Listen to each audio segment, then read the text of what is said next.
क्या आप पास्ट और फ्यूचर के बारे में इतना सोचते हो कि वो आपको स्ट्रेस और एंजाइटी देने लगते हैं और आप किसी कंक्लूजन तक भी नहीं पहुंच पाते? तो आप अकेले नहीं हो। एक रिसर्च के अकॉर्डिंग 73% यंग अडल्ट्स ओवरथिंक करते हैं। क्या आप अपने माइंड को कंट्रोल कर रहे हो या आपका माइंड आपको कंट्रोल कर रहा है? ओवरथिंकिंग कोई पर्सनैलिटी ट्रेट नहीं है जिसको आप कभी ठीक नहीं कर सकते।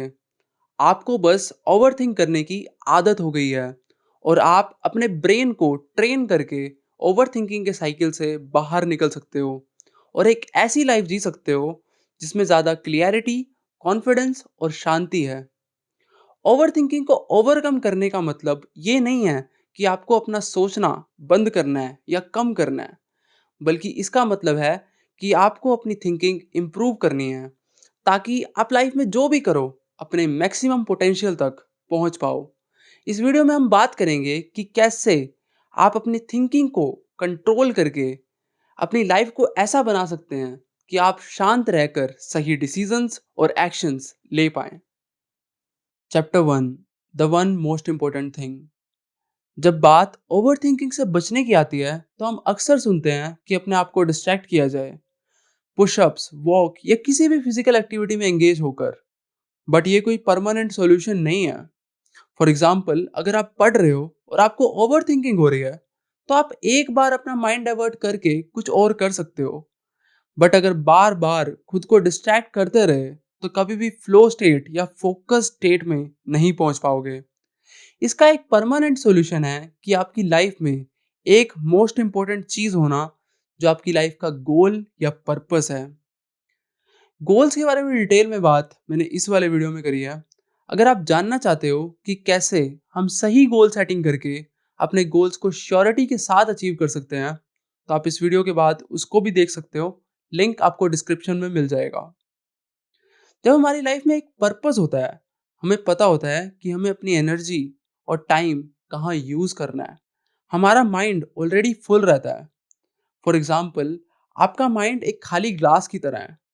अगर आप उसको ऑलरेडी मीनिंगफुल चीज़ों से भर लेते हो तो उसमें स्पेस ही नहीं बचता मीनिंगलेस चीज़ों के लिए। और इसका अपोजिट, अगर आपका माइंड ऑलरेडी मीनिंगलेस चीज़ों से भरा हुआ है तो आपके माइंड में मीनिंगफुल चीज़ें घुसेंगी ही नहीं। अब क्वेश्चन ये आता है कि कैसे हम अपने माइंड में स्पेस बना सकते हैं मीनिंगफुल चीज़ों के लिए, ताकि हम पास्ट और फ्यूचर को साइड रख के प्रेजेंट में अपना बेस्ट दे पाएं, क्योंकि वही हम कंट्रोल कर सकते हैं। Chapter two, meditation. अब कई लोग ड्रिंक करते हैं या फिर एंजाइटी की मेडिसिन लेते हैं। उससे होता क्या है, हमारा माइंड नम हो जाता है। हमें सोच नहीं रहती पास्ट और फ्यूचर की। हम रिलैक्स हो जाते हैं। सेम काम मेडिटेशन भी करती है। हमें रिलैक्स करने के साथ साथ हमें प्रेजेंट से भी जोड़ती है। वैसे तो मेडिटेशन करने के कई सारे तरीके हैं, बट मैं आपको एक सिंपल तरीका बताता हूँ। जस्ट एक कंफर्टेबल पोस्चर में बैठ जाओ, अपनी बॉडी को रिलैक्स छोड़कर आराम से अपनी आंखें बंद कर लो और कुछ ना सोचने की कोशिश करो। अपनी ब्रेथ पर फोकस ले आओ।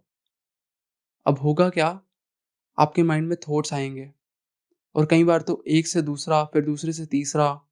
बट जब आपको यह रियलाइज हो, आपको दोबारा अपना फोकस अपनी ब्रेथ पर लाना है। आप अपने अकॉर्डिंग टाइमर सेट कर सकते हो, बट अगर आप स्टार्ट कर रहे हो तो मैं रिकमेंड करूंगा 5 मिनट्स इनफ है। आप धीरे धीरे करके अपना टाइम बढ़ा सकते हो।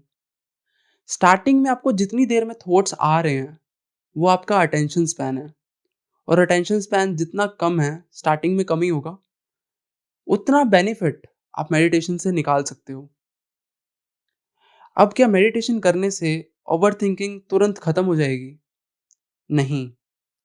आपको अच्छा फील होगा, आप इम्प्रूवमेंट्स फील करोगे, बट आप शॉर्ट टर्म में बड़े इम्प्रूवमेंट्स एक्सपेक्ट नहीं कर सकते। हार्वर्ड मेडिकल स्कूल की एक रिसर्चर के अकॉर्डिंग 2 महीने में हमारे ब्रेन में विजिबल चेंजेस आने लगते हैं। बट गेस व्हाट, मोस्टली लोग इतना टाइम स्टिक ही नहीं करते, वो पहले ही छोड़ देते हैं।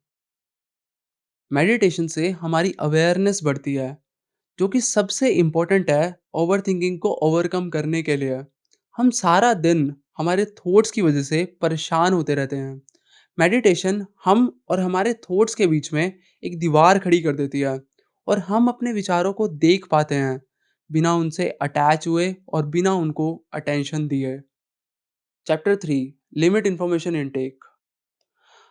आपको मेडिटेट करते हुए और डेली रूटीन में ज़्यादा थॉट्स इसीलिए आते हैं क्योंकि आप बहुत ज़्यादा फालतू की इंफॉर्मेशन कंज्यूम कर रहे हो सकता है ज़्यादा न्यूज़, टीवी, यूट्यूब पर चीप एंटरटेनमेंट, रील्स, शॉर्ट्स, कुछ भी हो सकता है। हम बचपन से सुनते आ रहे हैं कि इनपुट डिराइव्स आउटपुट, पर आज तक ये नहीं समझ पाए कि आउटपुट यानी हमारे थॉट्स, इनपुट यानी जो हम कंज्यूम कर रहे हैं, जो हम देख रहे हैं, सुन रहे हैं, उसी पर तो डिपेंड करेगा। क्यों ना उन्हें कंट्रोल किया जाए। सो बी कॉन्शियस। जो भी आप कंज्यूम कर रहे हो, जो भी आप देख रहे हो, सुन रहे हो, कॉन्शियसली कंज्यूम करो, सोच समझ कर। सोशल मीडिया तो लिटरली ड्रग है। आप नोटिस करना, जितना ज़्यादा आप यूज़ करते हो उतना ज़्यादा आपको अकेला फील होता है, और आपको अकेला फील होता है इसीलिए आप सोशल मीडिया यूज़ करते हो। मैं ये नहीं कह रहा कि आप यूज़ करना छोड़ दो, but be conscious, be alert. Social media को अपने ऊपर कंट्रोल ना करने दो। Chapter 4, acceptance. अक्सर जब भी हम ओवरथिंक कर रहे होते हैं, हम सॉल्यूशन ढूंढने के बजाय प्रॉब्लम के बारे में ही सोचते रहते हैं। अब आप मे भी सोच रहे होगे कि अर्पित, मोस्टली जो भी मैं सोचता हूँ उसका सॉल्यूशन तो होता ही नहीं है। मेडिटेशन से हम यही तो सीखते हैं कि थॉट्स तो आएंगे पर हमें उनको पकड़ के नहीं बैठना। जब हमें पता लगे कि हम उनको पकड़ के बैठे हैं, जस्ट उनको जाने दो। हमें अपनी रियल लाइफ में भी यही करना होता है। जब भी हम किसी टास्क पर फोकस कर रहे होते हैं और हम डिस्ट्रैक्ट हो जाते हैं, हमें वापस अपना फोकस उसी टास्क पर लाना होता है। जब भी हमारे दिमाग में कोई थॉट आता है, जितनी ज़्यादा हम उसको अटेंशन देते हैं, उतना ज़्यादा वो स्ट्रॉन्ग होता जाता है।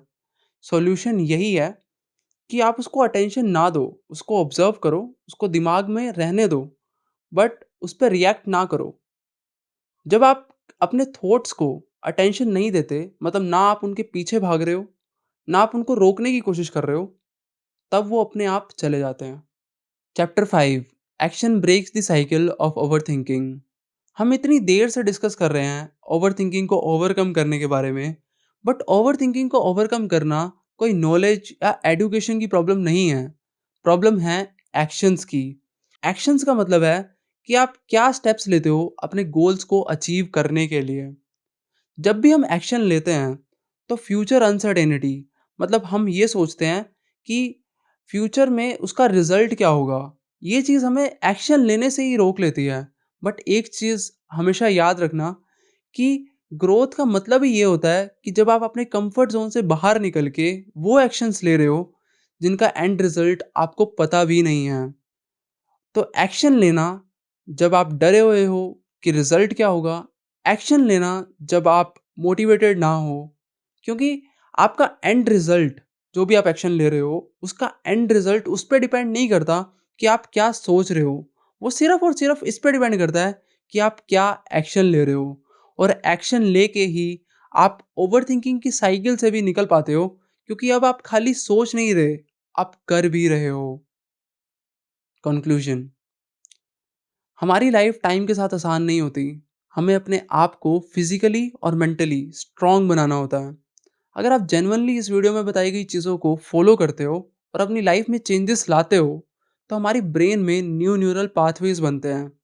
मतलब जब आप गाड़ी चलाना सीखते हो तो कितने एफर्ट लग रहे होते हैं हमारे, बट जब हम रेगुलरली ड्राइव करते हैं तो वो कितना एफर्टलेस बन जाता है। वैसे ही जब आप रेगुलरली मेडिटेशन, एक्सेप्टेंस प्रैक्टिस करते हो, इनपुट कंट्रोल करते हो और सबसे बड़ी बात एक्शन लेते हो, तो हमारी लाइफ में बहुत सारे चेंजेस आने के कारण हमारा ब्रेन रीवायर हो जाता है। वो सीख जाता है एंजाइटी, स्ट्रेस से डील करना। अगर आपको वीडियो अच्छी लगी हो तो सब्सक्राइब करो, क्योंकि बहुत सारी ऐसी वीडियोस आने वाली हैं। और लाइक करो और कमेंट में अपने ओपिनियन शेयर करो, और मिलता हूँ आपसे नेक्स्ट वीडियो में।